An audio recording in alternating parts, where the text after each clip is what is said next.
So the Ayurvedic Yoga Specialist Level 2 training is a follow-up from the Level 1. That's probably quite obvious.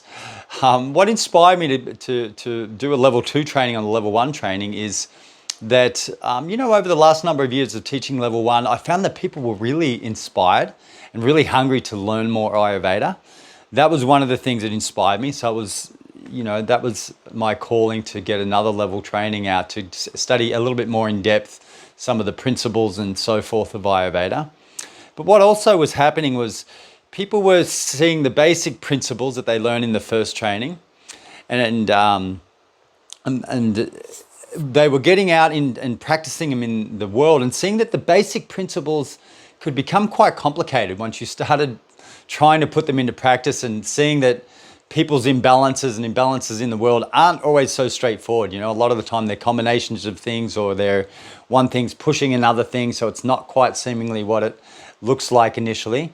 So this training helps us go a little bit deeper into the basic principles, starts answering questions that people may have from the first training after they've been out in the world and explored these realms and principles a little bit more.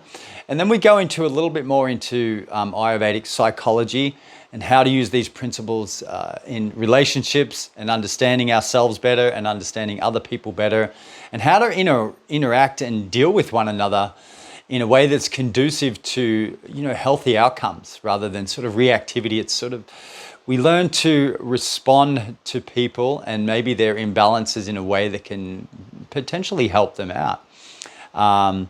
So this is great. We go into some other fun things too that are looking at colors and music and the qualities of those and how we can use them in sort of therapeutic ways.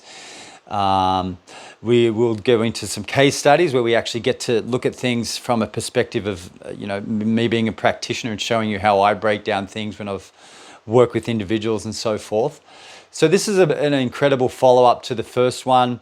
We get to go into things a little bit more in depth and revisit the initial teachings of the first training.